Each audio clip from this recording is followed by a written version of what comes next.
Olá, boa noite a todos e a todas que nos acompanham aqui do nosso projeto Educação, Ciência e Saúde, né? Mais uma vez trazendo aqui uma convidada muito querida e muito especial, né? Vamos falar dela daqui a pouquinho. E hoje eu estou aqui também com a Vanessa, né? Vanessa aqui que já faz parte do nosso projeto. Oi, Vanessa, boa noite. E agora sim, olá, boa noite. Já está aqui a nossa querida Raquel Fernandes. Raquel é uma pessoa, como se diria antigamente, é tipo Leonardo da Vinci. Ela é polímata, faz de tudo, porque ela é atriz, é pesquisadora, é professora de artes visuais do IFE, doutorando em arte e história, mestre em arte pela UERJ, especialista em literatura, memória cultural e sociedade pelo Cefet, licenciada em artes visuais pelo Universo, bacharel em teatro pelo Unirio, dança flamenco, que ela não falou aqui para botar, mas eu falo também, né? E atualmente coordena um projeto de decolonização da estética na arte afro-brasileira. Quando eu vi esse título, eu falei, meu Deus, o que é isso? Tá? Mas a Raquel está aqui para explicar para a gente. Então, professora Raquel, esqueci de falar que também coordena o curso superior de literatura em teatro do IFE, aqui em Campus Centro. Raquel, boa noite, seja bem-vinda, é um prazer. Ela é chefe também, esqueci de falar. Entendeu? Não sei se eu falei tudo, mas eu fiz um esforço. Você sabe aqui que a gente já descontou, deixou uns 15 minutos a mais da live só para eu falar do currículo de Raquel. Raquel, boa noite, minha querida. Seja bem-vinda. Obrigada, João. Obrigada, Vanessa. Boa noite a todos e a todas. Ao pessoal que acompanha o canal, né? É um carinho muito grande, assim, que eu tenho pelo João. Conheci o João há algum tempo já, através de uma amiga em comum que a gente tem, a Thaís Molino, né? Que também é pesquisadora e uma pessoa de altíssimo grau intelectual, assim. E uma pessoa muito querida, né? Da minha família, então eu sou suspeita de falar. Mas é um prazer estar aqui. Eu não sou chefe, não, eu sou cozinheira. É ruim. Mas, enfim. E olha que eu falo por experiência própria. É verdade, é verdade. Então, assim, que bom que a gente conseguiu esse encontro, né? Esse encontro necessário para a gente divulgar as pesquisas, né? Eu penso que nós, enquanto docentes, principalmente do ensino público, a gente tem que dar uma devolutiva para a sociedade, né? De cultura, de ciência, de tecnologia, para a sociedade entender a importância das pesquisas, a importância da universidade, a importância da identidade das pessoas, né? E para a população ter esse sentimento de pertencimento. Pois é. E aí, fala. Porque a gente, né, como está aqui escrito aqui em cima, a gente, no nosso projeto, a gente sempre coloca isso, que ciência não é opinião, né?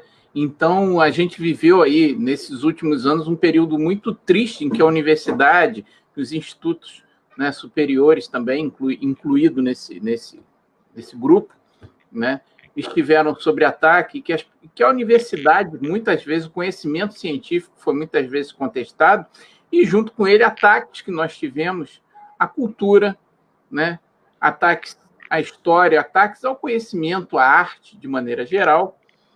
E na nossa região, a gente sente um pouco isso. Estava falando contigo aqui antes da gente entrar no ar, né, que a gente tem um aporte da cultura negra riquíssimo, né?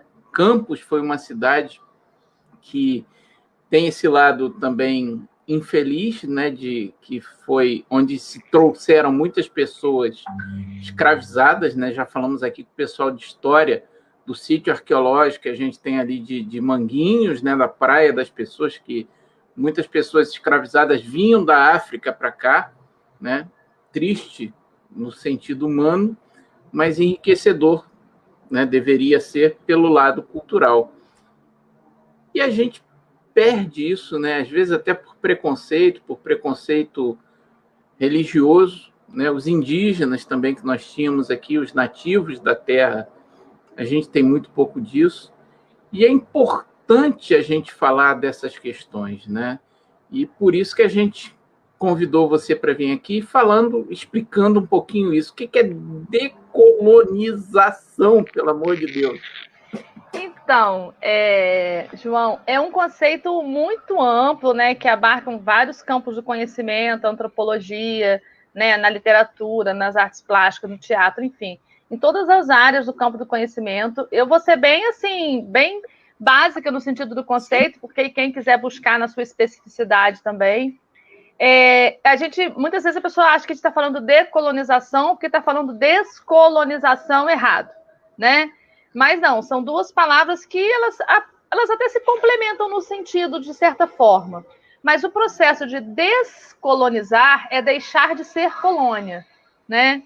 Acredito que, na prática, ainda falta muito para nós, brasileiros, deixarmos de ser colônia em termos de comportamento, de cultura, enfim, e de outras imitações do que a gente entende do colonizador, né?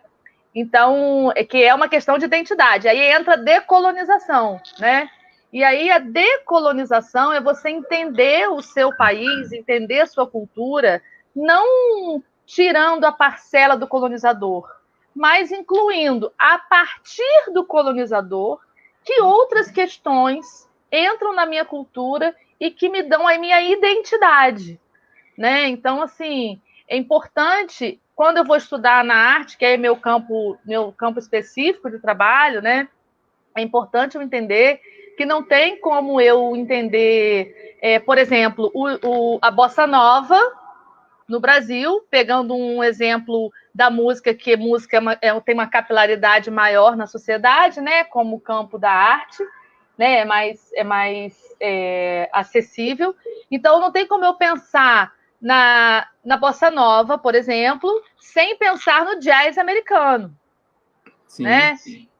Mas, ao mesmo tempo, eu não posso pensar apenas no jazz americano, que é esse movimento que veio numa determinada época com um grupo de pessoas que foi para lá, que tinha condição financeira, que participava de uma elite cultural, enfim. Então, eu tenho essa... Aí, se eu aplicar essa consciência decolonizadora, eu também vou colocar ali as questões dos afro-sambas, né? Dos ritmos do morro, no Rio de Janeiro, principalmente, que é onde é o coração do movimento, não que aconteça só lá, mas que é onde o coração. E assim sucessivamente em todos os campos do conhecimento. Eu vou trazer um olhar a partir de... Porque por mais que eu tenha uma pegada do jazz, né? Até tem uma música, uma bossa nova acho que é do João Gilberto, que é a influência do jazz, né? Ou do João Donato. Daqui a pouquinho eu vou olhar aqui, vou colar aqui para verificar. Acho que é João Donato, influência do jazz. E aí eu não vou excluir essa influência, mas a partir dela eu vou reconhecer e agregar o que faz dela ser bossa nova, porque senão seria jazz. Uhum. Né? Então, é igual a arte brasileira, né? O que faz a arte brasileira ser arte brasileira é a partir da influência europeia, que não tem como a gente negar, mas a gente pode decolonizar o nosso olhar, que é não olhar a arte apenas pelo viés do colonizador, de uma Europa intelectualizada, que impôs uma intelectualidade, né, no Brasil, principalmente depois da vinda da família real, né, porque precisava que o Brasil tivesse a mesma pompa da França, como uma imitação de Napoleão Bonaparte, né? Então, a gente não precisa impor essa estética europeia aos brasileiros. A gente pode, a partir dessa estética, falar para ele assim, olha, isso aqui, até aqui, é influência do europeu. Mas o que faz dessa arte ser brasileira é a partir daqui. Né? É decolonizar o meu olhar. Senão ela seria francesa, ela seria portuguesa, seria espanhola. O que faz ela ser brasileira é o que eu posso enxergar a partir do que está posto para mim. Que aí é a questão que entra da identidade, do pertencimento, da cultura. Porque muitas vezes a gente não defende as coisas porque a gente não tem o pertencimento, a gente não acha que aquilo é nosso. Porque o que é nosso a gente defende. Eu estou aqui até com a minha canequinha, que eu falei que eu ia estar, do Arquivo Público Municipal, né? Do Arquivo Público Municipal, que é um prédio histórico nosso, da história campista, né? Sim. A gente já teve aqui outras lives, e como eu falo, às vezes a gente não valoriza. A gente teve uma outra live aqui, Raquel, que foi muito interessante, com o pessoal da capoeira, Então, falamos com o Cal, que o cara dá aula de capoeira na Alemanha.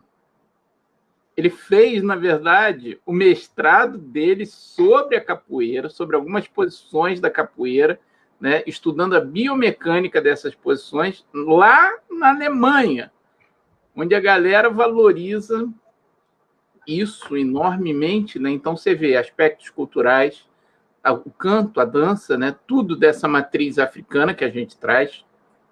Hoje, o cara faz estudos científicos, né, de biomecânica sobre a questão da capoeira. E aqui, às vezes, o cara simplesmente, para dar aula de capoeira, você tem que explicar que não tem nada com, entre aspas, muito pelo amor de Deus, né, macumba, que é uma coisa que nem existe. Né? Então, quer dizer, a gente tem que melhorar esse nosso olhar e dar valor àquilo que é nosso, né? Sim, exatamente. E uma coisa até que você falou da macumba, e aí toca num ponto interessante, nas minhas aulas de História da Arte, eu falo muito de religião, mas eu não falo de religião como uma catequese. É importante as pessoas entenderem isso, porque a religião, ela faz parte da construção cultural e social dos grupos sociais, né? Das cidades, das tribos, dos países, né? Dos continentes. E ela também, como uma questão social, como uma questão que está tão presente na sociedade, ela vai influenciar na produção artística. Então, não tem como a gente ignorar. Então, é o que eu falo muitas vezes com os meus alunos, mais do que de religião, eu gosto de falar sobre a fé. Porque a religião, ela em cada lugar, ela vai ter uma interpretação, mas a fé é como se fosse o clássico, né? A fé, ela perpassa o tempo, e em cada cultura, ela vai ter os seus signos. E para seus símbolos também, para as culturas, né, as sociedades pagãs, as sociedades não cristãs, as sociedades que são politeístas, que acreditam em vários deuses, como os gregos, como os romanos, como os egípcios, como os indígenas, como os negros africanos, né, a cultura Banto, Yorubá, entre outras, né, as nações Banto, Yorubá, entre outras, são grupos de pessoas politeístas, né, que acreditam em vários deuses, são considerados pagãos pela igreja, né? Então, por que não olhar para essas pessoas, entender a cultura delas como diferente da nossa, mas não como contrária à nossa? As pessoas têm que entender a diferença de diferente e contrário, né? E parece, Raquel, que às vezes é uma coisa só de preconceito mesmo, né? Porque você está falando das culturas politeístas, né?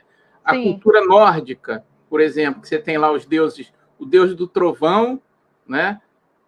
Como o Thor, Odin. E aí, quando você coloca isso no filme da Marvel, tá legal, todo mundo aplaude, acha lindo, maravilhoso. Sim. Agora, outro filme da Marvel, Pantera Negra, também todo mundo achou lindo, ótimo, maravilhoso, mas as pessoas não se apercebem que ali também está inserido, né, vários símbolos, vários signos, né, da cultura africana. Sim, assim como... É tão discriminada, né? Exatamente. Assim como... A religiosidade africana. Com certeza. Assim como quando eu vou estudar o barroco, não tem como eu estudar o barroco sem falar de religião católica. Sim, né? Com certeza. Não tem como eu falar, por exemplo, da Idade Média, sem falar do cristianismo, sem falar das cruzadas, sem falar das guerras santas. Ah, professora, você está indo contra a igreja? Não, eu estou contando uma história para vocês. Isso é uma história. Né? Isso é ciência. Isso tem documentos. Não é opinião, né?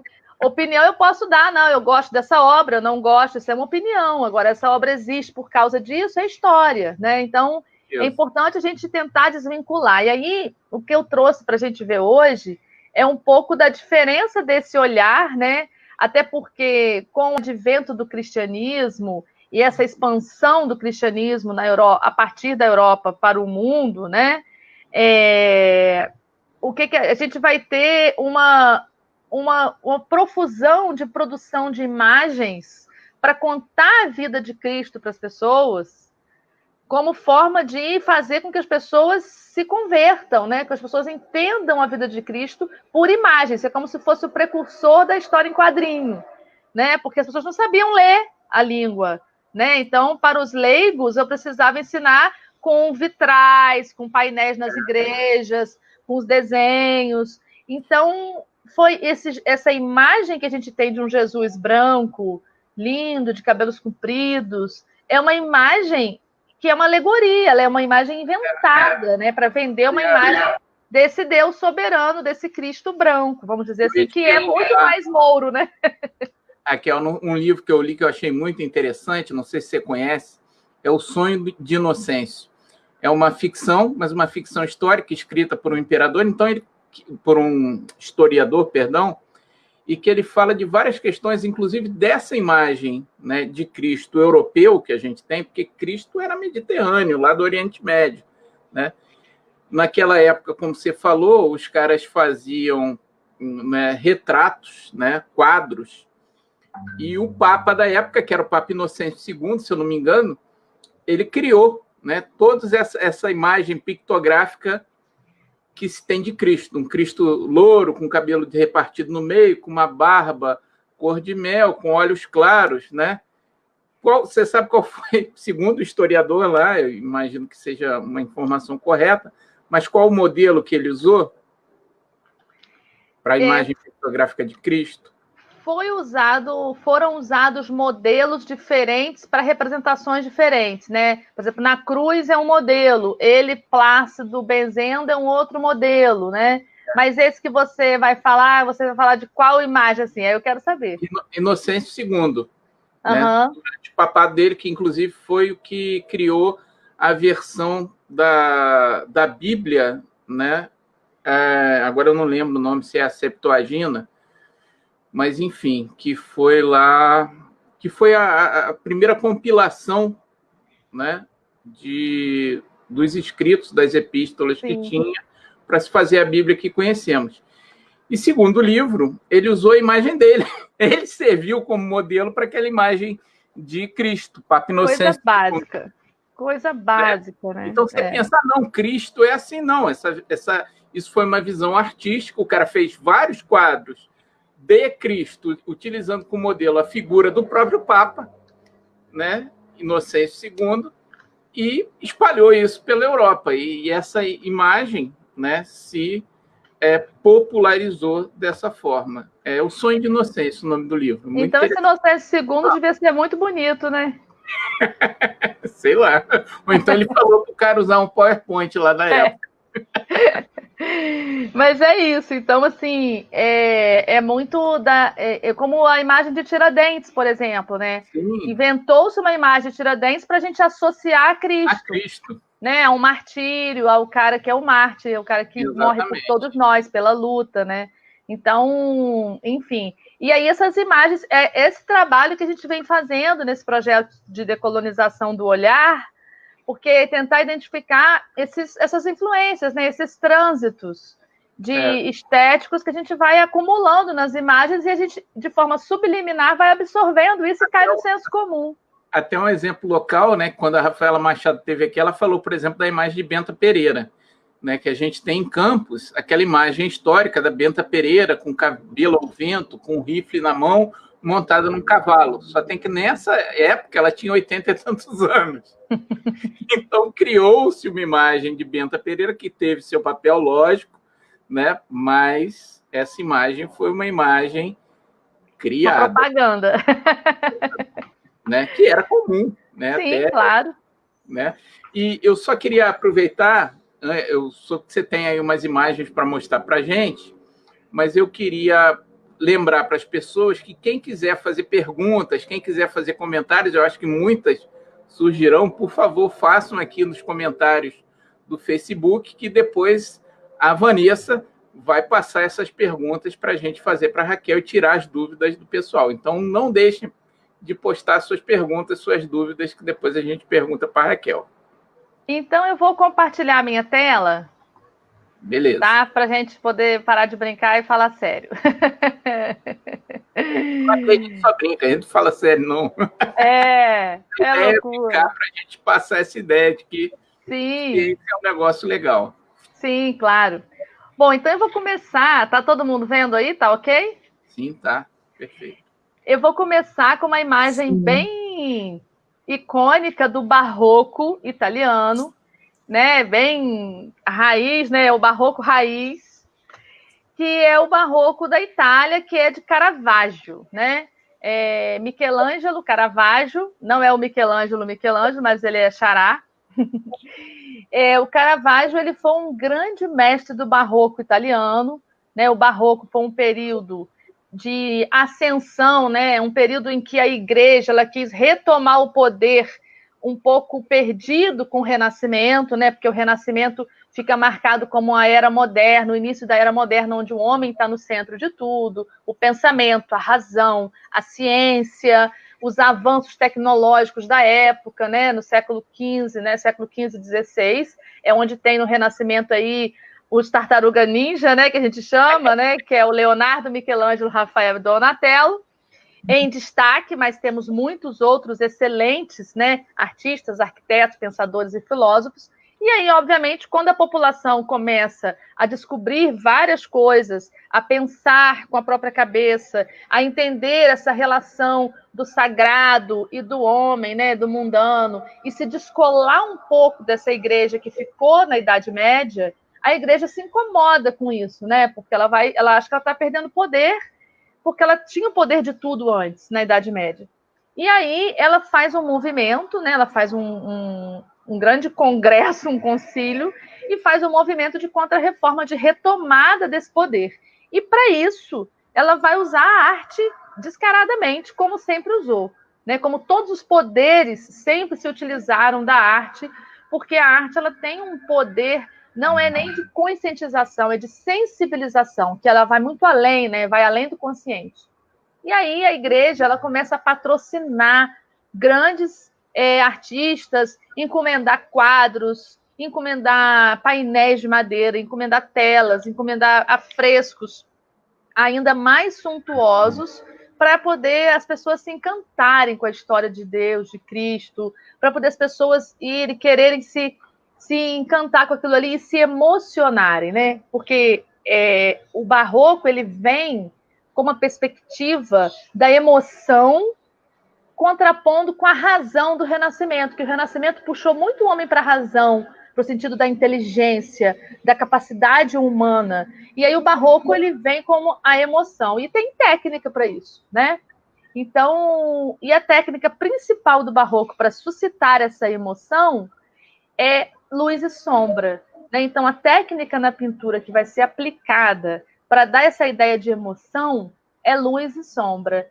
E a luz e a sombra colocada na imagem, principalmente na diagonal, para dar essa ideia de movimento. Ao contrário do que das imagens que eram produzidas antes, que eram mais estáticas, porque o homem está estático, ele está pensando. O homem está em ação, ele está agindo, ele está sendo levado pela emoção. E era essa emoção que a igreja queria suscitar nas pessoas. Então, como exemplo bem europeu, bem da estética barroca, eu trouxe essa imagem, que é uma imagem de Cristo, né, com os 3 homens. Esse quadro de Caravaggio se chama A Ceia em Emaús, que é uma passagem, né, bíblica após a ressurreição de Cristo. E aí a gente tem todas as questões técnicas na arte para suscitar emoção. A gente tem as figuras em posições que não são posições estáticas, tem a luz e a sombra, né? A figura de Cristo está iluminada e essa luz, ela vem de algum lugar, ela vem do sol, ela vem de Deus, ela vem da natureza. As pessoas estão colocadas em diagonal no quadro, né? Tem um homem mais alto à esquerda, tem Jesus ao centro e tem esse outro homem à direita com o braço, com essa mão que avança. Então, assim, esse quadro todo, ele nos dá essa ideia de emoção, de movimento. E o barroco tem, nesse sentido, essa questão desse significado dessas volutas, da luz e da sombra, desse conflito, da emoção. Então, está intrínseco no sentido do barroco em todas as suas manifestações, né? Na música barroca, na literatura barroca, no teatro, né? E também não vai ser diferente nas artes visuais. Aí, dando seguimento aí, só para a gente entender o cerne, né, do barroco, a gente tem essa outra tela aqui, que não é de Caravaggio, mas é de um outro grande artista barroco espanhol, né, que é Velázquez, que é muito conhecido pelo quadro das Meninas, né, de Velázquez, mas eu quis trazer esse quadro justamente por representar um papa, né, que é o Papa Inocêncio X. Isso é uma pintura a óleo, né, e é extremamente bem feito, né, esse tecido, esse cetim, esse brilho, que traz a luz também em duas diagonais, né, e essas duas diagonais que faz tipo um V iluminado no manto dele, ilumina o rosto dele, centraliza, e ele olha para a gente como se ele estivesse pensando, refletindo, olhando dentro dos nossos olhos, é como se fosse um Mona Lisa, né? Ele olha para a gente e dá medo na gente, assim, né? Que era uma coisa que a igreja ela queria se impor, né? A partir dessa sensação do medo, né? Inclusive, a gente vai ter aí várias questões colocadas no nosso vocabulário que vem a partir dessa tentativa de retomada da igreja, dessa coisa de o respeito, de você respeitar Deus e ser temente a Deus, no sentido, não é de temer a Deus, que Deus não faz mal a ninguém, né? Então, assim, todos esses conceitos que a gente vai ter dessa ideia de castigo, de pecado e castigo, também vão ser reeditados no Barroco, porque a igreja perdeu um pouco isso no Renascimento, né? E ela tenta reeditar isso. E aí o Barroco acontece, né, lá na Europa, no século XVII, né? E aqui no Brasil, a gente já é colônia, né? Só que ainda não existe uma colônia de ocupação no Brasil, existe uma colônia de exploração.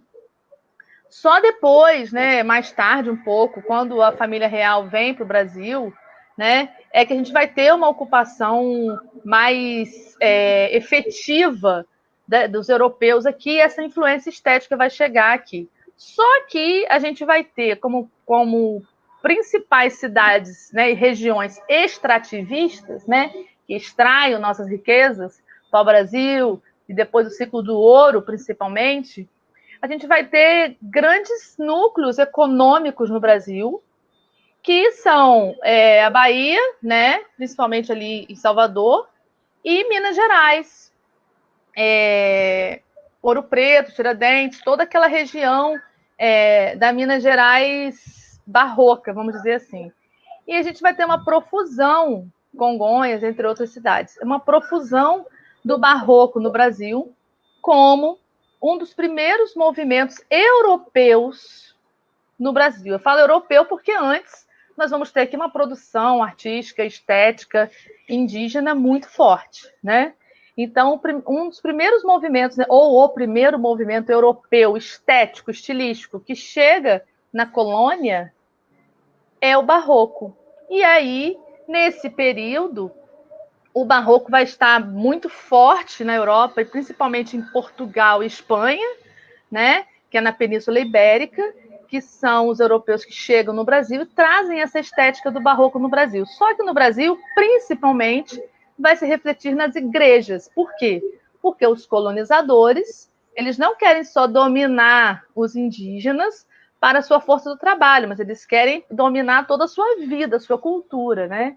Então, eles querem batizar essas pessoas, transformá-las em cristãs, né? E nós temos vários estudos sobre isso, que são de outro campo também, da história, da antropologia, da sociologia. E aí, para isso, vai se construindo as igrejas, né, que são as igrejas mais antigas que nós temos no Brasil, são as igrejas barrocas, porque é o estilo que é trazido para cá nessa época. Se você quiser me interromper, João, para alguma pergunta, fica à vontade, não me atrapalha não, tá? Tranquilo. E aí a gente chega aqui num anjo barroco de madeira brasileiro, né? E aí não tem como eu olhar para esse anjo sem pensar em todas as influências que ele traz. Então, assim, o anjo ele traz toda a estética clássica do barroco europeu, né? Ele traz a ideia de movimento, né? Que o anjo está segurando. É como se isso aí fosse um suporte para você colocar o santo em cima na igreja, né? Uma pequena prateleira, assim. Então, o anjo está segurando esse suporte, ele está fazendo uma ação, como se estivesse segurando um andor da procissão, né? Então, ele tem uma força. Ele tem esse manto dele que cobre da cintura para baixo, o caimento todo em diagonal, esses entalhes, né, na escultura, esses entalhes, né, que dão profundidade, fazem a sombra, porque a parte que está mais para frente tem luz e projeta sombra, então dá esse movimento. Ele traz na escultura toda essa estética do barroco, das volutas, né, dessas voltinhas todas, da elipse barroca, traz tudo isso na estética. Porém, ele traz um dado a mais, né, que é essa identidade visual do homem africano. Por quê? Porque o artesão que vai, né, executar as obras da igreja é o homem africano negro escravizado aqui. Então, essas pessoas, e além de alguns indígenas também, é que vão botar a mão na massa e executar os projetos trazidos para serem executados aqui, trazidos da Europa. E aí, a gente vai ter na igreja um ambiente de resistência dessas culturas e de reexistência, né?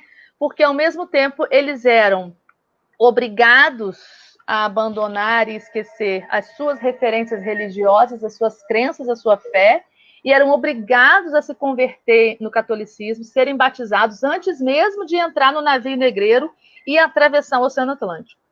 E aí eles chegavam aqui, eram obrigados a esquecer e não podiam executar, né, e nem exercer a sua fé, as suas crenças.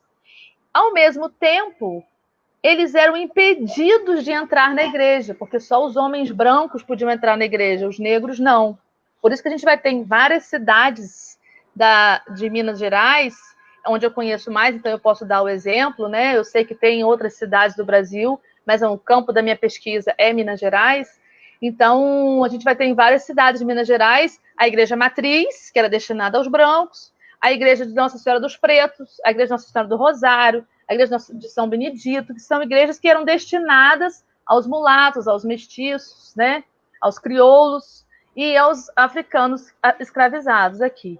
Então, a gente vai ter essas divisões na sociedade e essas igrejas vão trazer esse momento de resistência. Então, eu sou obrigado a estar aqui, eu sou obrigado a exercer a fé católica, não posso exercer a minha fé e não posso entrar nessa igreja e ter os meus signos. Ah, falou, tudo bem, vou colocar o meu signo aqui.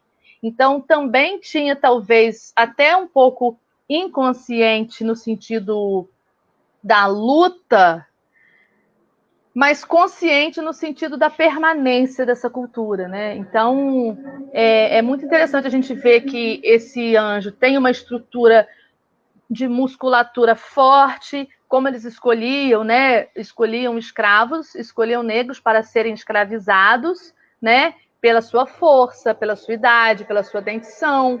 A gente não pode esquecer dessas atrocidades, né? Então, eles colocaram nos anjos várias características, e eu queria que vocês observassem principalmente a sobrancelha, o nariz e os olhos, porque são muito parecidos com o cubismo de Picasso, por exemplo, que também vai ser inspirado na estética africana.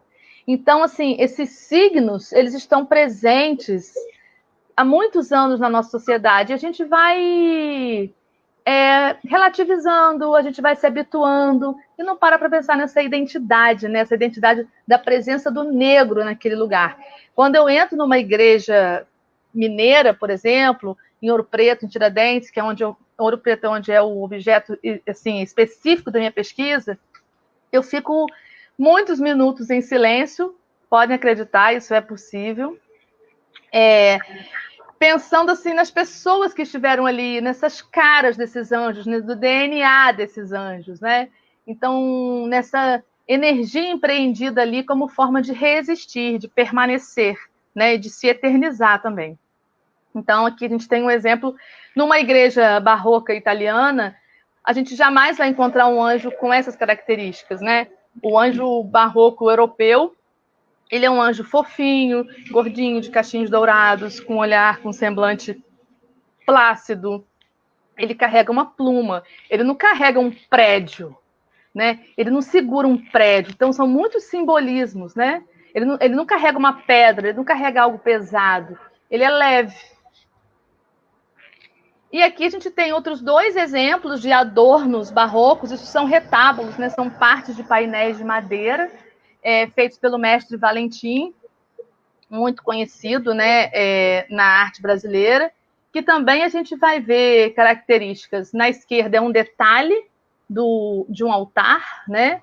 Então é um adorno bem barroco no sentido da elipse. Na ponta a gente vê que tem uma elipse, tem uma curva, tem detalhes, tem adornos, tem volutas. E na figura que está entalhada, né, que é um anjo também, porque você vê que tem asas atrás, tem ali também uma espécie de divindade africana, né? Tem um olhar, tem uma coroa diferente, né? Tem ali uma representatividade dúbia, que me dá ao mesmo tempo como uma Nossa Senhora, mas uma divindade africana, com um olhar, uns lábios mais carnudos, uns olhos maiores e amendoados.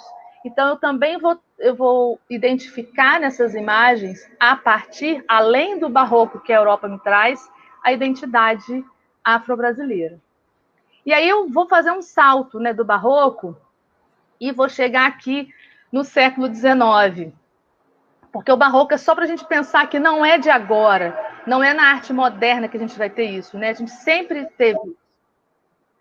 E esse aqui é a capa de um catálogo, né, de uma exposição sobre a Academia Imperial de Belas Artes.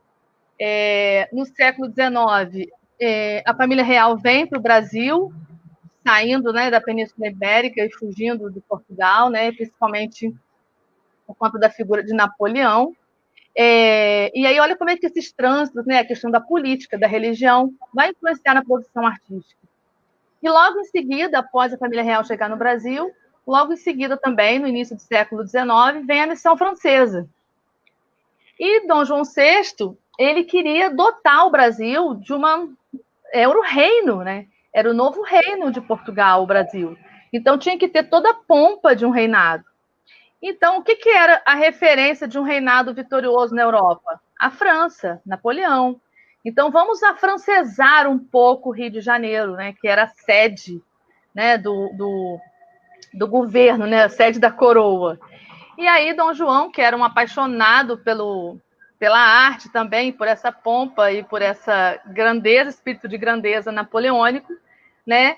A partir da missão francesa, que vem para o Brasil, vários artistas franceses também saindo da França por conta de Napoleão, ele funda, no início do século XIX, a Academia Imperial de Belas Artes.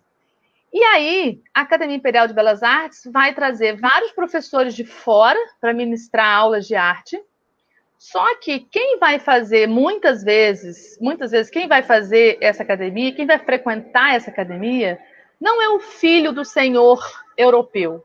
O filho do senhor europeu, branco, ele vai estudar na Europa. Quem acaba estudando na academia são os mestiços. É o filho do comerciante, é o filho mestiço do senhor com a escrava, é o filho que já é um homem livre, é o filho dos escravos livres, dos ex-escravos, né, que estão livres, são os mulatos, outras categorias de europeus que não são ricos, como os comerciantes, né, de menor porte.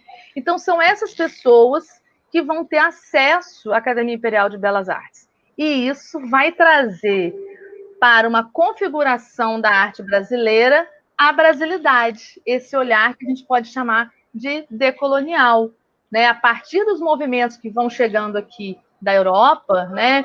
Que vem o romantismo, o realismo, depois o impressionismo, expressionismo, enfim, todos os movimentos artísticos, estilísticos europeus vão chegando no Brasil através da academia, porém tomando uma roupagem, uma identidade nacional.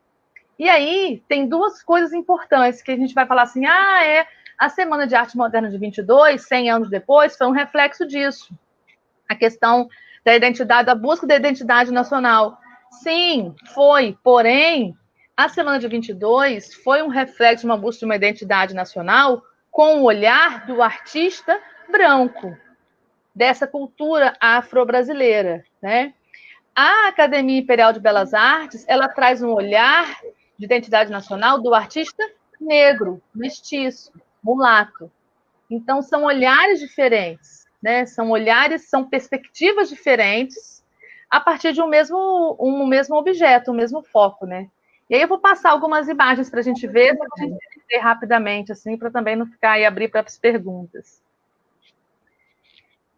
Ô, Raquel, então essas escolas e academias eram públicas, as primeiras que ocorreram Sim, no Brasil? eram públicas, mas eram para um público seleto, mas eram públicas. A Academia Imperial de Belas Artes é que deu origem à Escola de Belas Artes, por exemplo, da UFRJ. Então, assim, que deu origem, que eu digo, a partir dela, né? Que foi evoluindo, e aí a gente tem a Escola de Belas Artes da UFRJ como uma escola bem antiga no Brasil, né? E bem sedimentada. Então, a ideia era ela ser pública mesmo, porém, poucas pessoas podiam cobiçar uma vaga nela, né? Mas era pública. E aí a gente vai ter uma série de retratos. Eu não trouxe os europeus para a gente comparar, né? Porque a gente já vê muitos europeus nos museus, né? Então eu trouxe para a gente imaginar, né? Quando que a gente ia pensar, por exemplo, no impressionismo francês, que a gente tem Monet, Renoir, Degas, entre outros artistas, né? Um retrato de uma mulher mulata, uma mulher negra, né? Uma mulher com traços africanos, com traços afro-brasileiros. Então esse é um retrato feito por Antônio Rafael, Antônio Bandeira, na verdade, né? O nome dele completo é Antônio Rafael Pinto Bandeira. É um retrato do século XIX e era quase que impraticável para a Academia Europeia Artística não ter uma senhora branca, com sombrinha, plácida, num retrato, né? Que artista ia fazer um retrato, gastar um retrato para fazer uma figura negra? E aí essa identidade nacional traz essas figuras para o protagonismo da arte, né? Para o centro dos quadros. Então é importante a gente pensar nesse olhar. A gente tem uma técnica aprendida, né? Uma técnica de pintura, de luz e sombra, de proporção humana, de anatomia, de movimento estilístico, né? De movimento artístico, como é o caso do impressionismo, por exemplo, que se aproxima muito, né? Esse quadro do impressionismo. E só que com uma cor local, vamos dizer assim, né? Como é um termo muito usado na literatura romântica no Brasil, né? A cor local, que é a identidade onde aquele quadro está sendo produzido, e não apenas uma apreensão da técnica e uma repetição da forma. Eu ia até te perguntar, Raquel, já que você citou, né? O romantismo parece que foi um boom dessa visão, né? O movimento do romantismo brasileiro, até essa valorização da figura do indígena, né? Sim, sim, da figura do indígena, da figura do negro, né? Dos romances, como Peri, Ceci, né? O Guarani e também, por exemplo, Castro Alves, né? Castro Alves, que tem um poema de Castro Alves muito bonito chamado Boa Noite, que ele associa a noite, a escuridão da noite com a beleza dos cabelos negros da mulher amada, né? Então, assim, tem muitas coisas que vão trazer essa identidade. A diferença é que nas artes visuais nessa época, a gente vai ter uma identidade feita realmente pelas pessoas que têm essa identidade africana, afro-brasileira. Diferente lá da Semana de Arte Moderna, que são pessoas, né, descendentes de europeus, como Tarsila do Amaral, enfim, Anita Moffat, entre outros, que vão trazer outra visão. Mas não é um juízo de valor, eu estou falando que é diferente, né? Claro, cada coisa no seu tempo, na sua época, acho que são movimentos que tiveram o seu valor, né? Sim, sim, com certeza. Esse também é um retrato, esse é Arthur Timóteo da Costa. Acho lindíssimo esse retrato. Fantástico esse jogo de sombra, né? Que a gente tem duas iluminações, né? Como você está falando até dessa iluminação dupla, aí eu acho que o cara muito interessante. Como ele aplica também essa luminosidade do olhar, né? Porque o olho fica sempre molhado, então reflete a luz, né? O molhado do olho, né? Tipo Moça do Brinco de Pérola. Que é holandesa, né? Se eu não me engano. Sim, é barroco holandês. Vermeer, né? Jean Vermeer. Esse também é um retrato, né? De Arthur Timóteo da Costa também, um menino. Acho belíssimo. Então, esses caras estão inseridos na Academia Imperial e, ao mesmo tempo, apreendem essa técnica europeia, mas trazem a identidade deles, né? Trazem a identidade desde o Barroco, né? O homem negro afro-brasileiro, e no Brasil ele traz a sua identidade estética para a produção artística. Olha que fantástico. Lindo, esses dois quadros, é do Benedito José Tobias, são retratos também. E eu acho interessante, né, porque eles passam toda uma emoção, né? Eu acho que os olhares de ambos, assim, nossa, é um impacto fantástico, né? Quer dizer, não é só uma representação, digamos, estética, eu diria que para mim, passa uma representação, emocional dessas figuras, né? Sim, muito emotivo, muita emoção.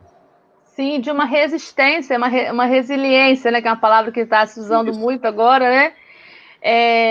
Uma resistência de existir dessa sociedade também, e com técnica. Eu acho que isso é bem interessante a gente pensar isso, porque muitas vezes na arte moderna a gente pensa assim, isso faz de qualquer jeito, eu queria ver fazer lá bonitinho, igual na época do Barroco ou do Renascimento. Mas não, você tem que ter um domínio técnico muito grande para também desconstruir a imagem, né?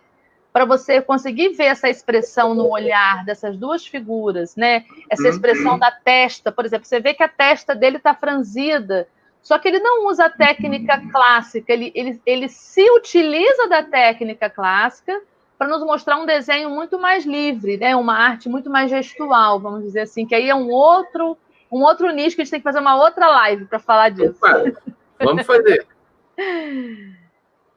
E aqui é um quadro bem famoso, já é 1965, né? Já é século XX, que é Heitor dos Prazeres, que ele mostra aqui nessa obra um tanto quanto naif, né? Inocente nesse sentido, como se fosse um samba, né? Uma roda de samba, os casais dançando, né? Um quadro de dança e de uma dança negra, né? Uma dança afro-brasileira. Então, é uma iconografia importante para a identidade da arte nacional e afro-brasileira, né? Esse é bem conhecido.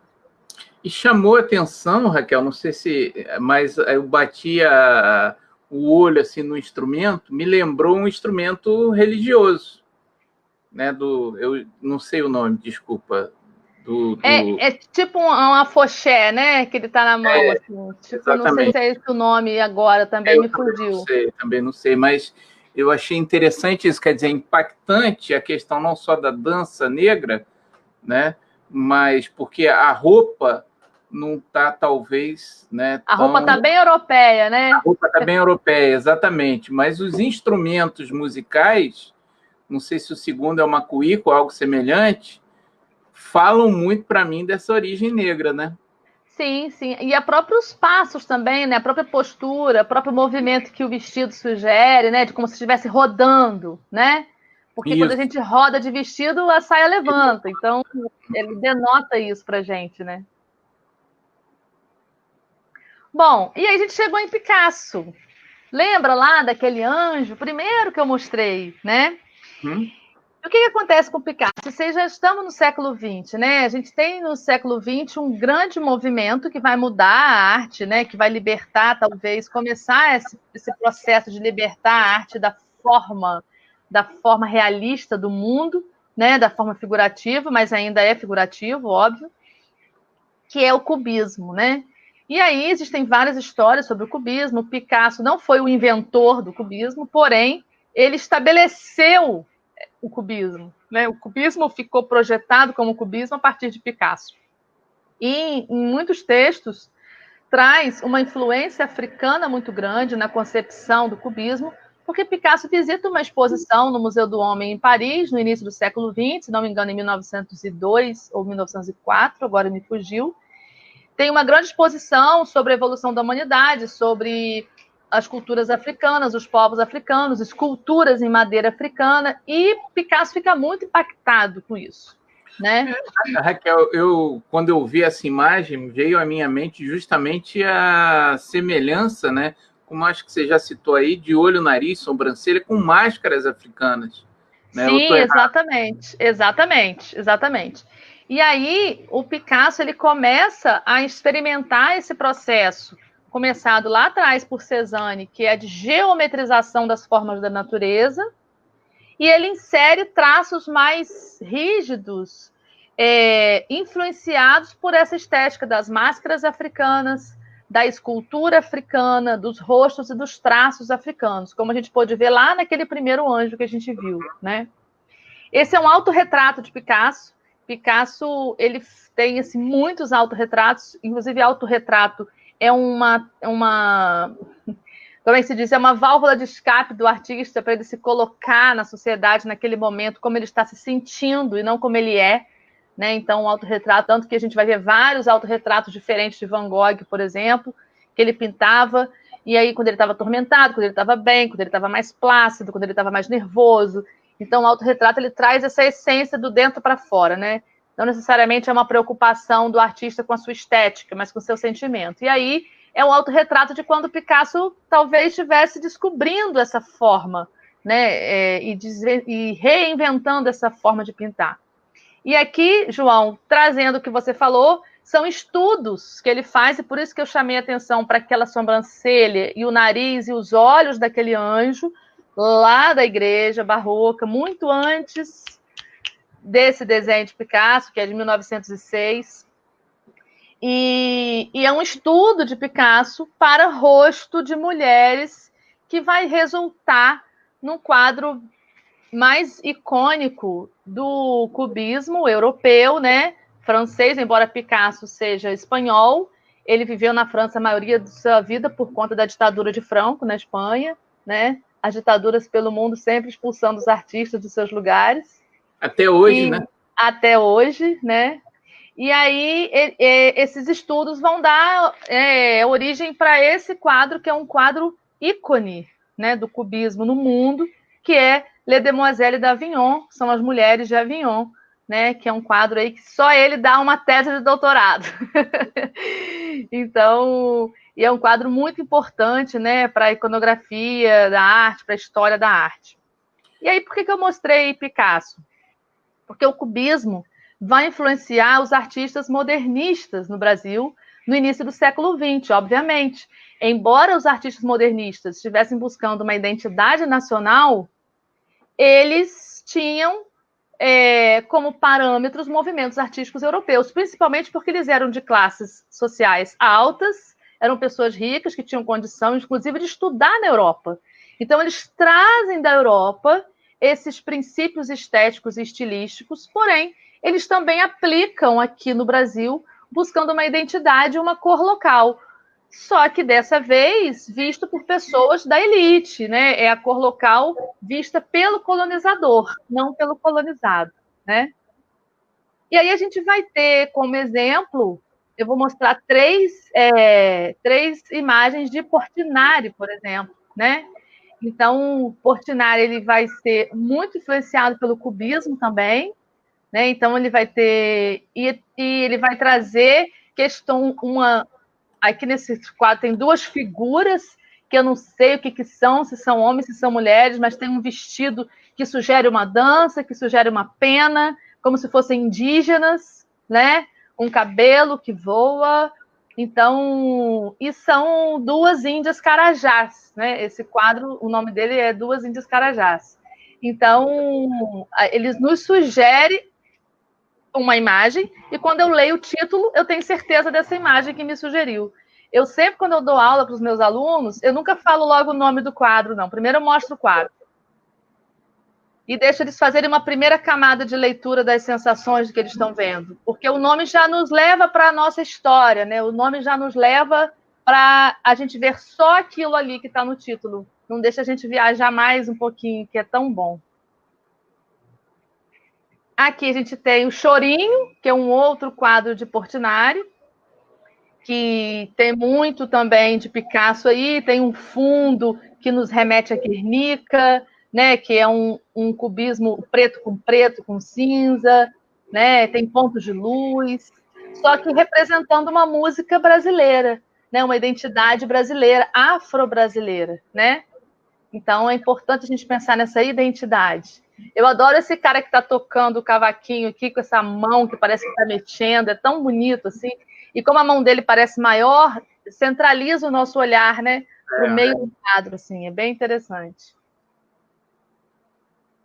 E aqui um tema bem social, né, de Portinari, que Tarsila do Amaral também tem esse tema, que são os retirantes, né? Então é um quadro que traz uma estética de um movimento europeu, que vem o expressionismo, né, antes um pouco, e o cubismo, que é dominado esteticamente pelos nossos artistas aqui, porém transformados nas nossas questões, né? Tendo as nossas questões como modelo. E aí, com essa ressalva que eu falei antes, né? E aí a gente chega no fervor do século XX e vamos falar um pouquinho de religião, né? Para encerrar a nossa primeira fala aqui, né? A primeira live com o João aí. Primeira de muitas, eu espero. A primeira de muitas, exatamente. Se o pessoal gostar, a gente volta. Mas, e aí, o que eu trago hoje? A gente já falou um pouco de religiosidade aqui, falamos de religião, falamos de preconceito. E a gente, obviamente, a arte, ela serve a um mercado. Existe um mercado de arte no mundo, não só no Brasil.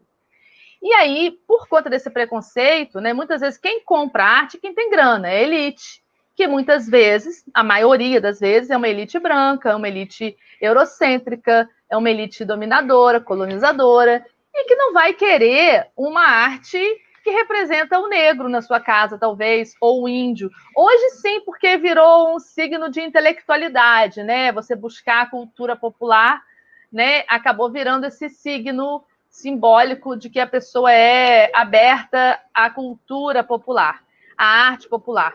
Mas a gente sabe que, inclusive, essa busca é, inclusive, uma tentativa de aproximar algo. Se quer aproximar algo, é porque sabe que está distante, né? Então, muitos artistas, e aí a gente tem um grande movimento no Brasil, na segunda metade do século XX, que é o construtivismo. O construtivismo, ele vem oriundo também do movimento construtivista russo, né? Com Malevich, entre outros, e a gente tem também o abstracionismo com Kandinsky, Paul Klee na Europa, né, como um todo. Então a gente vai ter um movimento extremamente abstrato e construtivista, que vai ter lá na Europa uma conotação de abstração, né? Porque para os construtivistas, quando eu olho uma forma, por exemplo, como um triângulo, eu não consigo me remeter a nada da minha vida real. Então, eu consigo, a partir da arte, transcender a realidade. Se eu tiver uma forma que me remete a algo real, eu não vou sair do real. Se eu olho uma árvore, ela vai ser sempre uma árvore. Mas se eu olho vários círculos, eu posso falar assim, poxa, que legal esses círculos, dá uma sensação de paz, de harmonia, essa cor é quente, essa cor é animada, essa cor é triste. Então, eles trazem uma ideia da arte como cor e forma, e não um sentido real. E aí o construtivismo vem para o Brasil, e aqui ele toma uma roupagem muito interessante. Por quê? A gente vai ter uma gama de artistas afro-brasileiros, praticantes de religiões de matriz africana, artistas plásticos, estudados nas academias, nas escolas de arte, com grandes mestres. Porém, eles querem colocar na arte deles a simbologia das suas crenças, da sua fé, da sua religiosidade.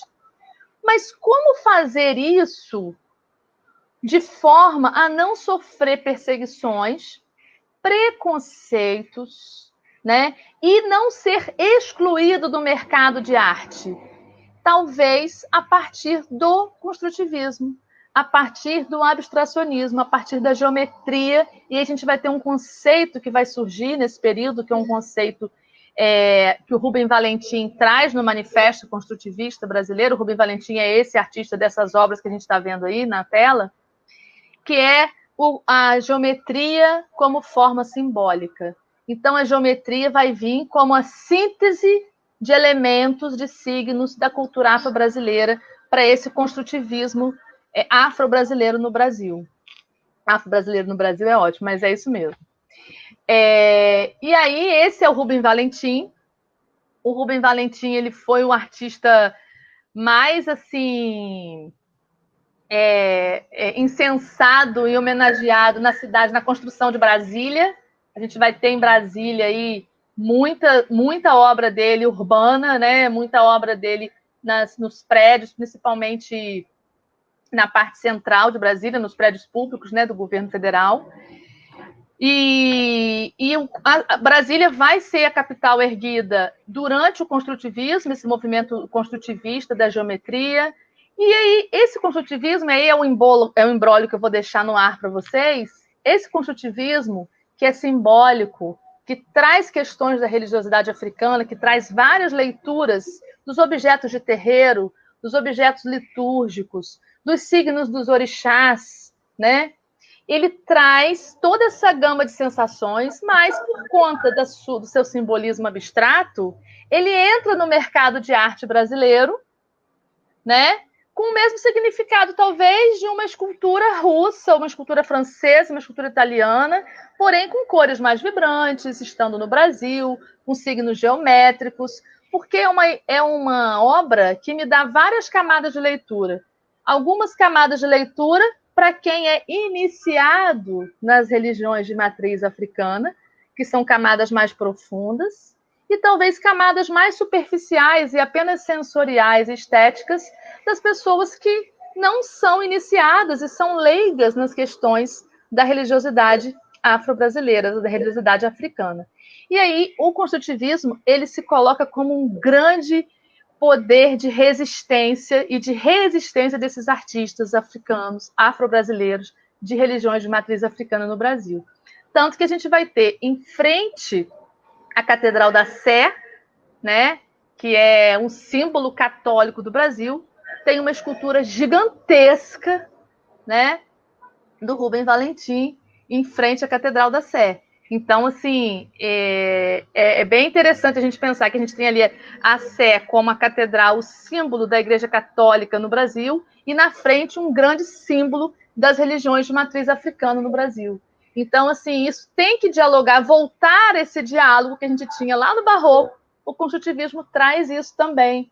Então, a minha leitura que eu tenho feito dos meus estudos atualmente é identificar o que de barroco que o construtivismo afro-brasileiro está trazendo de volta no Brasil, porque o construtivismo, ele basicamente no Brasil, principalmente, ele ocupa os espaços públicos, ele ocupa as cidades, e ele tem várias características das esculturas e das obras produzidas por artistas africanos, né? E pelos objetos de terreiro e pela fé.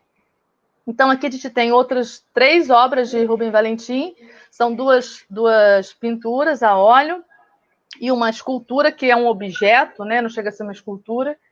E aí, nessa geometria simbólica, a gente tem vários signos representativos dos orixás, não só nas cores, né? Nos elementos, no círculo, na seta, né? Em vários símbolos que trazem várias leituras. E, para o leigo, é uma obra geométrica com uma cor linda, com camadas de cor, com uma gravura super bem feita. Eu quero botar na minha sala. Então, assim, é uma obra que transita nos 2 mundos, né?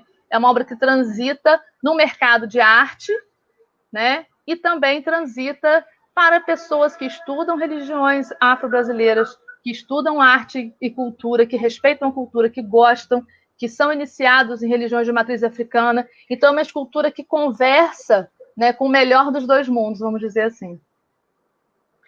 Aqui a gente tem um outro artista, que é o Ronaldo Rego. O Rubem Valentim já é falecido, né? Ele faleceu, se não me engano, em 1991. Ele era dentista também e era artista plástico. O Ronaldo Rego ainda é vivo, né? Ele é de 1935, então ele está aí com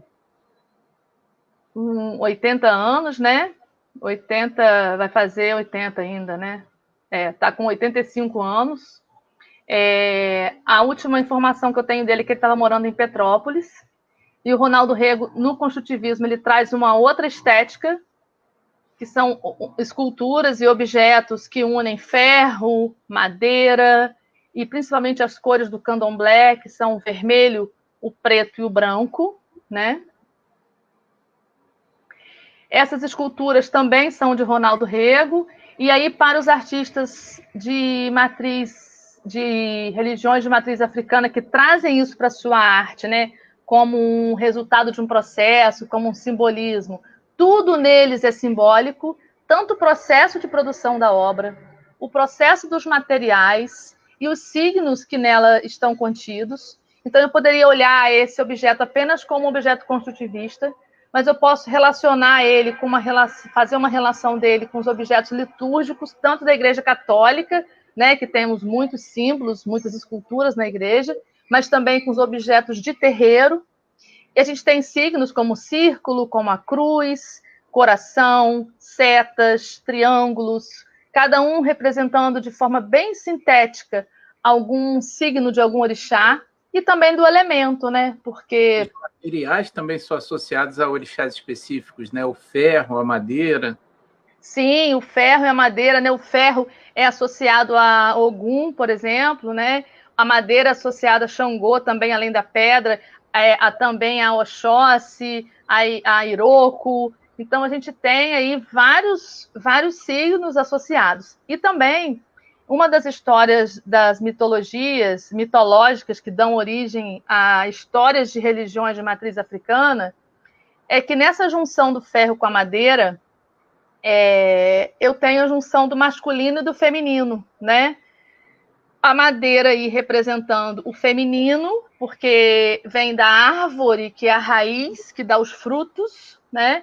A mãe, e o ferro, a grande mãe. A grande mãe, exatamente. E o ferro representando a fecundação da Terra, porque na explosão do Big Bang, bolas de fogo entraram na Terra, que deu origem a... Por isso que você tira o minério, você tira o ferro de dentro da Terra, né?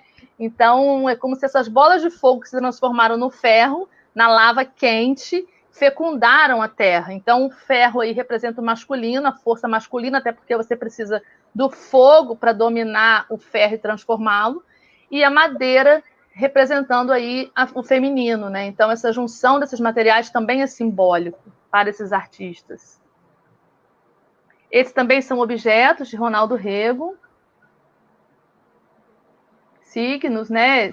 Isso é uma série que ele fez de vários objetos com as cores do candomblé.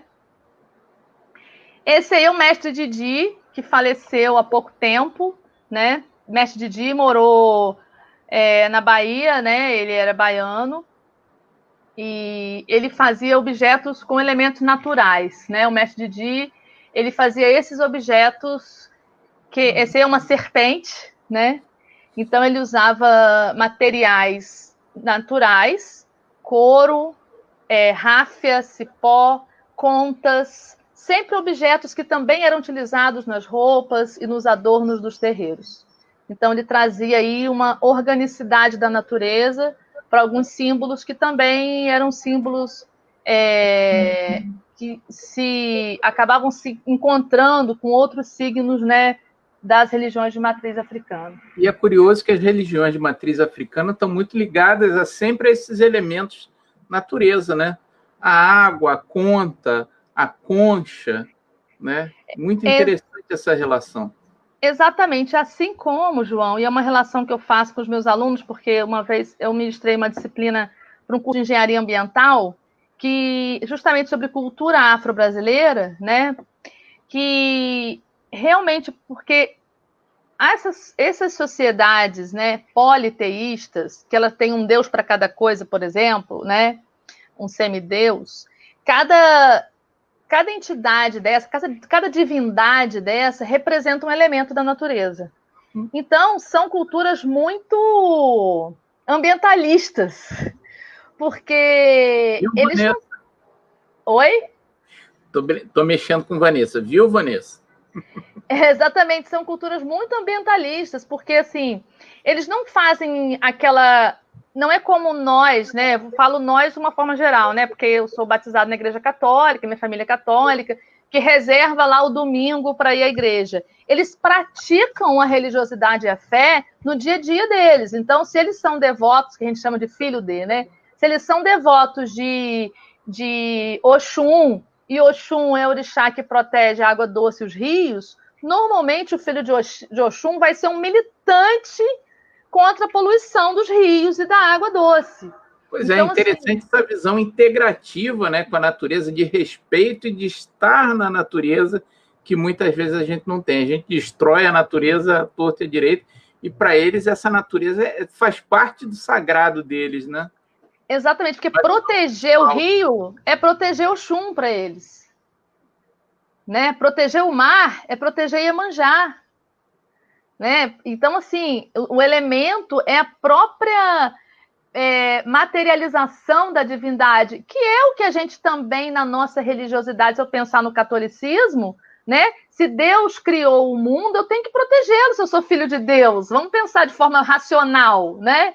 Se eu for fazer o que está nos princípios, então eu teria que proteger o mundo. Se eu destruo o mundo, eu estou indo contra Deus. Ele criou tão bonito o mundo para mim, não é verdade?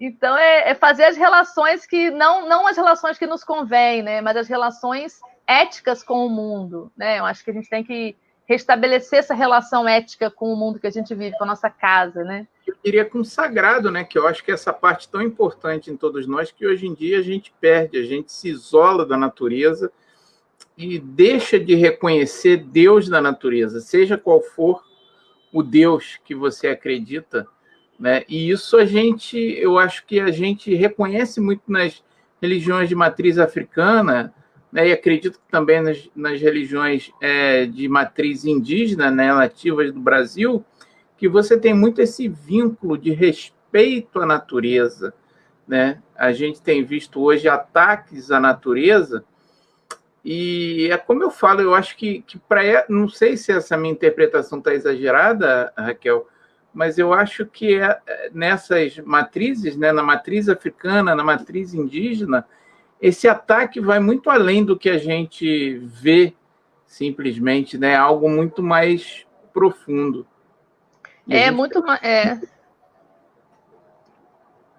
Precisa retomar, né? É muito mais holístico, vamos dizer assim, né?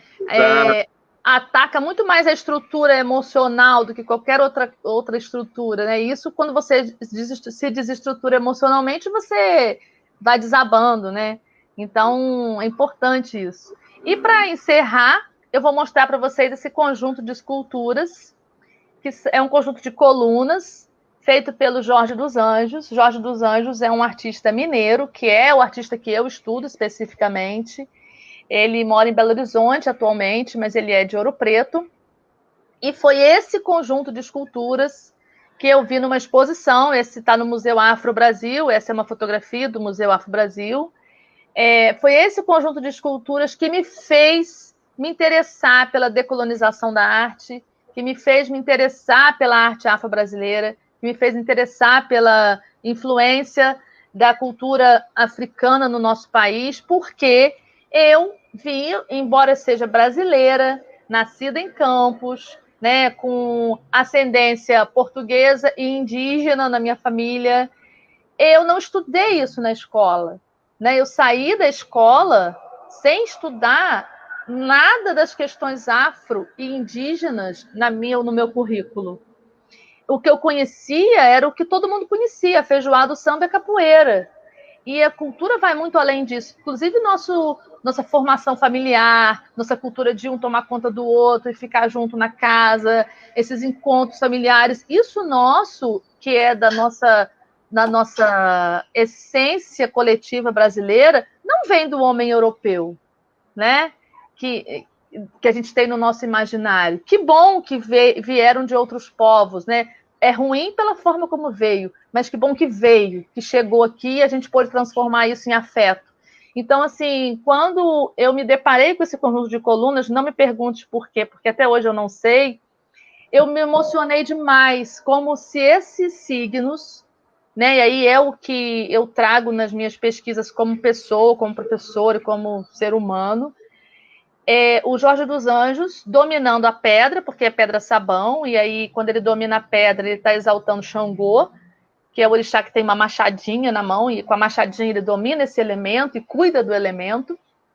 Então, ele cria uma colunata, uma cidade de colunas, que me dá um alfabeto simbólico, né? Eu tenho aí um alfabeto como se fosse um hieroglifo, né? Ele tem aí um alfabeto simbólico como frases verticais, que me remetem aos totens tribais, que me remetem à geometria como lugar de transcendência do real, que me remetem a templos, né? E aí, com esse jogo de luz do vidro, com a natureza do lado de fora, me remete a um retorno da natureza. Então, essa obra como um todo, e o meu corpo, quando eu vejo essa obra, eu posso passear por entre essas colunas. Então, o meu corpo ele está ali imerso dessa significação e dessa, vamos dizer, dessa contaminação emocional. E foi essa obra que eu não sei porquê, que o nome dessa obra se chama Colunas, então eu posso fazer qualquer relação, me emocionou demais e me puxou o fio dessa identidade de pertencimento a essa cultura. Então, acho que a importância de a gente estudar a arte afro-brasileira é que em algum momento eu vou puxar esse fio, em algum momento eu vou encontrar em mim esse fio que me liga nesse universo, que não vai me deixar mais perdido nesse mundo, que eu estou perdido da identidade, né? Então, vou descompartilhar até. Deixa eu só ver se tem a foto de Jorge dos Anjos aqui no final. Não, aqui acabou, é uma outra imagem. Eu acho interessante. Perdão. Fala, João, pode falar. Eu ia te falar que eu acho interessante, né? Porque a gente vê, né? Veio à minha cabeça duas coisas: os totens que a gente tem nas culturas indígenas, principalmente da América do Norte, né? Que parece aquela. Eu vou descompartilhar aqui, tá? Você vai falando. Uma ligação, né, visceral com a natureza, com os elementos da natureza. Então, eu vejo assim no totem como um ponto fulcral, né, onde você concentra ali vários elementos que dizem respeito àquela natureza em que aquilo está integrado. E também com lugares como Stonehenge, né, onde você sente ali como assim uma representação do homem desses elementos, né, da religiosidade, um local de culto, um lugar que eu acho que como é interessante, né, Raquel, que a gente, quando pensa em arte, quando pensa em religião, a gente pensa em representações que não têm um sentido prático, né, mas que falam do nosso interior, do nosso sentimento, da nossa ligação com algo que eu acho que vai além de religião, mas é o sagrado, né? Aquela ligação com Deus realmente, seja o Deus, a sua concepção de Deus qual for, mas algo que é inerente em nós, né? Talvez os psicanalistas aí coloquem algo do inconsciente coletivo, mas algo bem primitivo, mas que fala para a gente dessa divindade e desse contato com a natureza que a gente perde, né? Que a gente perdeu muito, eu vejo hoje em dia. Sim, e talvez até, João, eu acredito que até esse processo de preconceito, né, com religiões de matriz africana e com crenças indígenas, que a gente não nutre pelos greco-romanos, que também são politeístas, né, pelos nórdicos, enfim. Esse preconceito, exatamente, ele é ensinado a nós, talvez porque é como se fosse um salvo-conduto, já que eu não conheço isso, então eu posso destruir, eu posso mercantilizar a natureza, eu posso fazer daqui o meu quintal, fazer o que eu quiser, sem respeitar ninguém, porque isso não é sagrado para mim, né? Então, também tem essa conotação. São muitas, né? São muitas vertentes, porque a religião, ela sempre vai ser falha, mas a fé não. A fé transcende a religião. Porque a fé é do divino, a religião é dos homens, então sempre vai falhar, né? Então isso é muito interessante. Aquilo que muito me entristece, né? Aí falando da gente como campista, você de nascimento, eu por adoção, né? Já estou aqui há mais de, 27 anos, não tanto porque eu sou jovem, mas enfim, do que a gente perde com isso, né? Porque a gente vê uma região que teve tanto aporte, né, de pessoas vindo da África, que era uma região colonizada, né, por índios que eram um grupo diferenciado, né? Os goitacás não eram um grupo identificado com os tupi-guarani, que eram que dominavam esse litoral, eram índios diferenciados. E hoje, o que a gente tem deles aqui, né? Na verdade, conta a história quem vence, né? Então, essa é uma frase que me impactou muito numa palestra que eu ouvi. Foi feita uma pergunta semelhante e o palestrante falou assim, olha, conta a história quem venceu. Então, a gente tem essa história eurocêntrica, né? A gente tem, atualmente, por conta das políticas de inclusão e desse olhar social que nós vivemos aí no Brasil num passado recente, né? Essa abertura das universidades, né? Para negros, para indígenas, né? Além de outras minorias que não tinham acesso à universidade pública, que a gente sabe que a universidade pública no Brasil durante muito tempo foi para quem tinha condição de pagar uma universidade particular, né? Então essa é o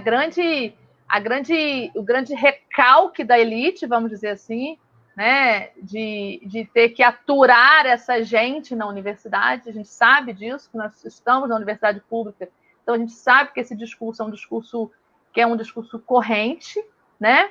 Então, e aí agora que essas pessoas estão tendo acesso, elas querem contar suas histórias, né? E isso é importante a gente pensar nisso, né? A gente pensar no lugar dessas histórias, porque até agora a gente ouviu a história de quem tinha acesso a contar as histórias, né? E aí, se a gente não se der também o direito e a liberdade de vivenciar as histórias, a gente nunca vai descobrir a nossa essência, né? Que é esse fio que nos puxa, né? Em determinado momento. Eu não sei porquê, né?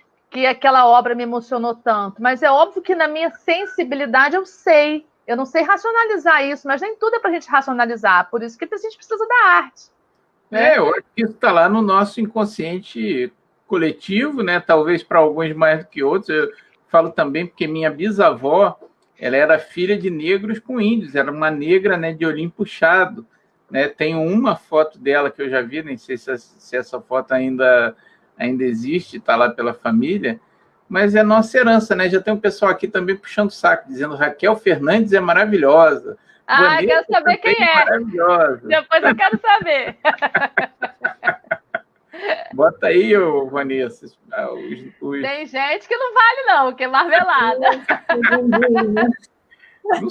Não sei, né? Raquel, Patrícia. Raquel Fernandes é maravilhosa, eu sei, né? Mas tem gente que não acha, não. Mas é como eu te falo, né? Eu acho que muito dessa tradição, né, negra da cidade a gente perde. Será que ainda tem uma forma da gente recuperar um pouco isso, Raquel? O que você acha? Eu não estou te perguntando nem como artista, mas como pessoa. Eu falo assim, como uma pessoa de história da arte e de fé, né? Porque eu tenho muita fé nesse transcendente, nessa espiritualidade, né? Não necessariamente da minha religião, mas da fé nas coisas, nas pessoas, na natureza, nessa energia vital, né? Nesse ânima, nessa força vital que nós temos. Essa religiosidade latente em todos nós, independente da religião, né? Exato. Então, assim, eu penso que a gente teve em Campos uma estrutura escravagista muito violenta, né? Foi uma cidade extremamente violenta com os escravizados. E com os indígenas também. Ainda é, né, não?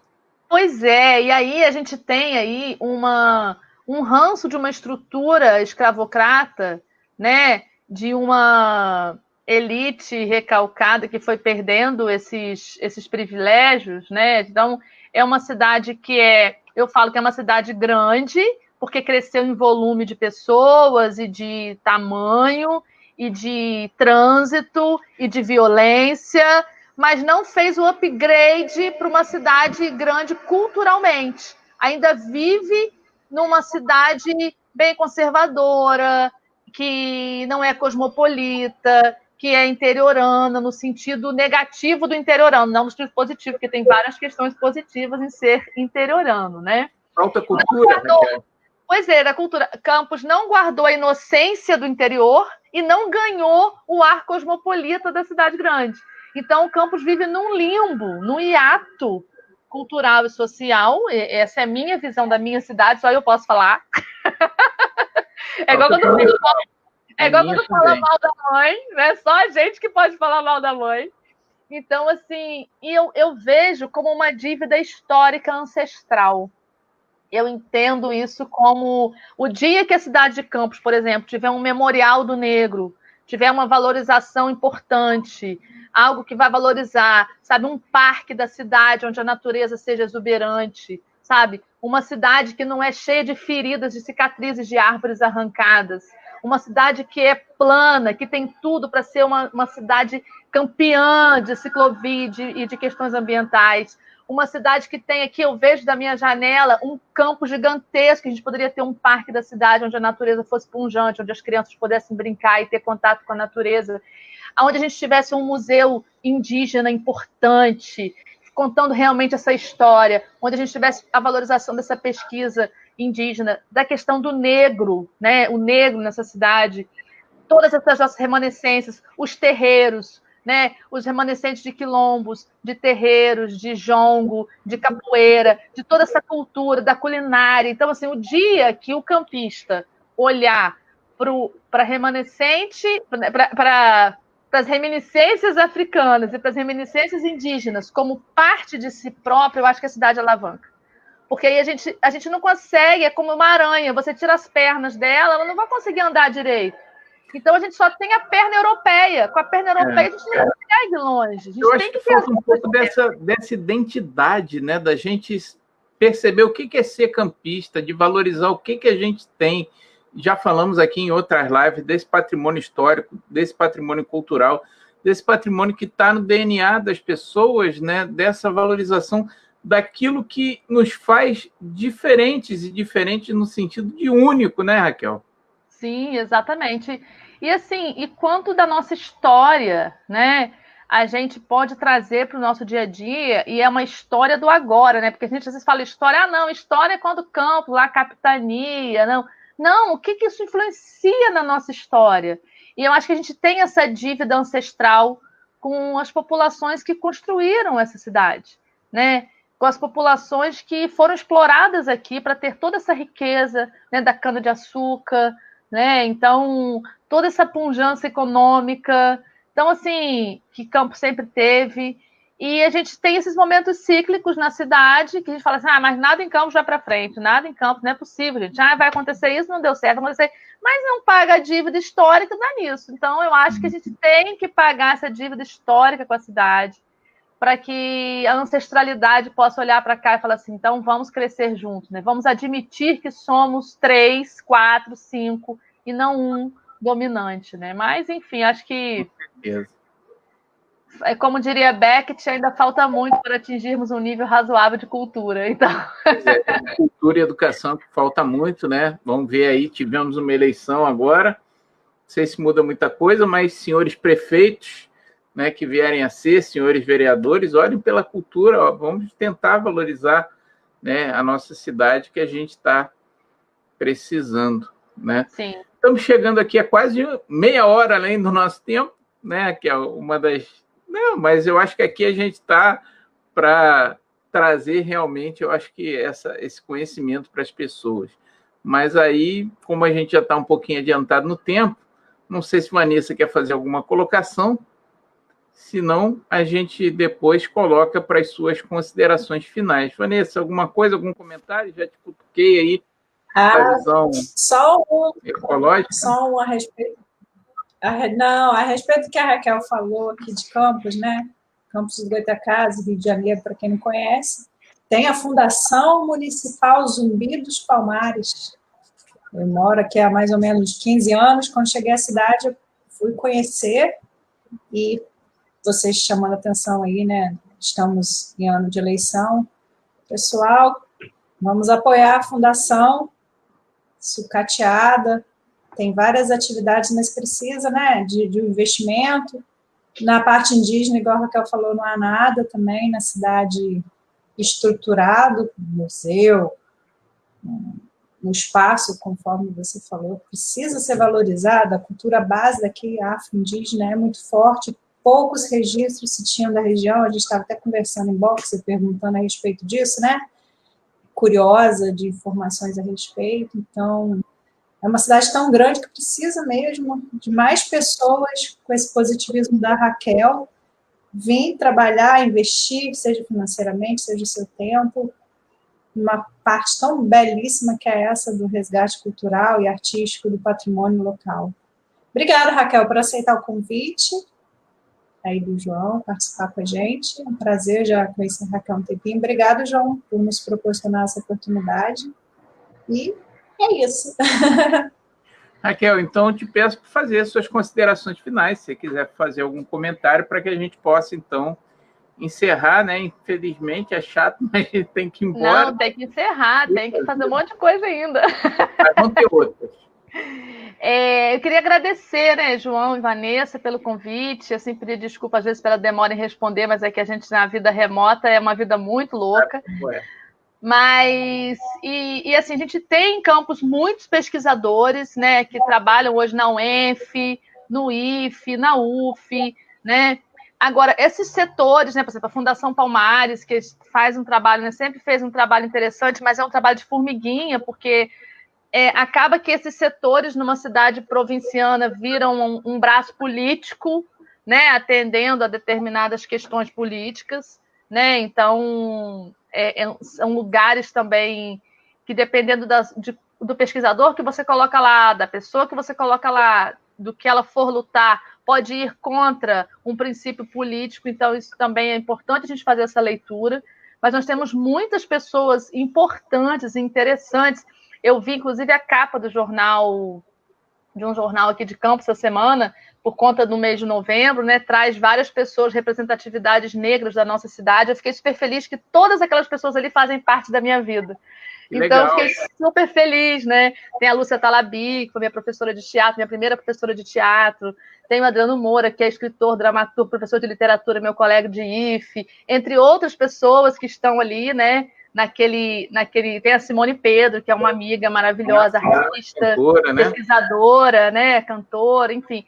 Então, assim, tem a Clarete, que é da UENF. Então, assim, tem várias pessoas ali, né? Tem a Cristiane Ferreira, que é pedagoga do movimento negro também. Então, assim, eu fiquei toda feliz porque as pessoas fazem parte da minha vida, essas pessoas tão importantes para a cidade, mas que não estão necessariamente nos locais protagonizando, né? Porque muitas vezes a política se confunde, né, com a pesquisa, com a intelectualidade, e é preciso que a gente faça essa reaproximação, esse namoro desses princípios políticos e esses objetivos, né, que eles possam ir além, né, desse atendimento primeiro imediato, e entender, é importante que a política pública entenda, e aí eu vou dar esse recado mesmo, já que nós estamos em ano de eleição, é importante que os políticos entendam que quando você cria um museu numa cidade, a gente tem exemplos disso no mundo inteiro, né? Você cria ali um equipamento cultural, social, de geração de emprego e renda direto e indireto, de turismo, né? De fomento à pesquisa, ao olhar, a um circuito. Então, assim, um museu, um espaço cultural, ele é um investimento a curto, médio e longo prazo para uma cidade. Nós tivemos isso, o MAC, em Niterói, por exemplo, né? O Museu de Arte Contemporânea virou o símbolo de Niterói. Sim. Então, projeto Niemeyer, né? Exatamente. Então, assim, exatamente. Então, assim, a gente pode pensar com exemplos bem próximos ou exemplos mais distantes, né? Como Barcelona, como outras cidades do mundo, que a partir do museu elas, né, alavancaram outras questões, né? E aí é importante a gente pensar na história, porque a gente só pode avançar para o futuro se a gente carregar o nosso passado junto, senão a gente fica no limbo cultural, né? Então, estou dando aí essa dica para os políticos, fica a dica, hashtag fica a dica, aproximem-se da academia, sabe? Aproximem-se dos professores, de alunos que estão hoje escrevendo, pesquisando, pensando coisas para a cidade que vão além, né, do objetivo da reeleição e das candidaturas, porque as pessoas assumem no primeiro dia já pensando em ser reeleitas daqui a 4 anos. Então, assim, aproximem-se da pesquisa, aproximem-se das questões que vão realmente mudar a estrutura da sociedade, porque só com uma identidade forte é que a sociedade fica forte. A sociedade forte, ela gera emprego, ela gera renda, ela gera cultura, arte, conhecimento, ciência, e a gente sai do achismo, né? Sai dessa flutuação aí, e aí a gente não corre o risco de cair da Terra, né? Porque a partir do momento que ela for redonda, a gente não cai mais. Então, eu acho que a ciência nos ajuda a não cair da Terra, e isso é muito importante. Pois é, lembrando aqui sempre, né? Ciência não é opinião, vamos valorizar um pouco a ciência, né, gente? A ciência, a cultura, a arte, tudo aquilo que a gente tem de melhor, né? Que aí eu acho que a gente, valorizando isso, vem junto também aquilo que a gente tem de sentimento melhor, né? O amor, a caridade, a fraternidade, né? Que a gente está carente hoje em dia, ao invés do ódio, do distanciamento, né? Precisamos construir mais pontes, e eu acho que o nosso passado é uma boa argamassa para a gente construir pontes entre as pessoas. Quando a gente sabe de onde a gente veio, a gente sabe para onde a gente vai, né? Utilizando todas essas características que são nossas, a cultura, o conhecimento, né? Que nos torna, como eu já falei, únicos. Raquel, te agradeço muito aí pela sua presença, eu acho que foi maravilhoso, sempre é, né? Conversar com você, além de ser uma pessoa admirada, acho que quem te conhece sabe quem você é, né? Pela sua cultura, pelo seu conhecimento, pelo seu senso artístico, né? Eu acho que por tudo isso de tão bom que você traz para a gente, eu ainda tenho o privilégio de te conhecer pessoalmente. Eu acho que isso para mim é um privilégio. Você sabe quanto eu amo sua família, seus irmãos, né? Eu acho que são pessoas, sua mãe é doidinha, mas é uma pessoa muito especial, eu amo ela. O mundo precisa de pessoas doidinhas assim. Sabe, seus irmãos, eu já provei da sua comida, que é maravilhosa, cara. Se não tiver essa experiência, putz, grila, eu acho que assim, vocês têm que ter essa experiência, que eu acho que também. Olha, eu acho que a gente, é como eu falo, mas é interessante. Às vezes a gente conhece a pessoa por ser um bom profissional, pelo que ela pensa, pelo que ela diz, mas eu acho que quando você conhece a pessoa através do seu conhecimento, conhece a pessoa profissionalmente, mas conhece também pela comida que ela faz, pela sua expressão artística através da dança e outras artes, você vê a alma dessa pessoa. E eu acho que a alma da minha amiga Raquel é uma alma linda. Raquel, muito obrigado. Nossa, eu vou ficar insuportável hoje. Muito obrigado por você estar aqui. Eu acho que é um privilégio para todos nós. Para mim, que te conheço, é um privilégio em dobro, tá? E te agradeço muito pela sua disponibilidade. Eu sei de todos os seus compromissos de você estar aqui com a gente, prestigiando o nosso projeto e nos ajudando a lembrar a todo mundo que ciência não é opinião, galera. Então, estamos juntos aí. Obrigado a todos. Obrigado, Raquel, Vanessa. E até a nossa próxima. Tá? Na próxima terça-feira, aí, 19 horas, nos encontramos de novo. Lembrando sempre que ciência não é opinião. Tamo junto, gente. Muito obrigado aí pela audiência. E até a próxima. Obrigada, Valeu, João. gente.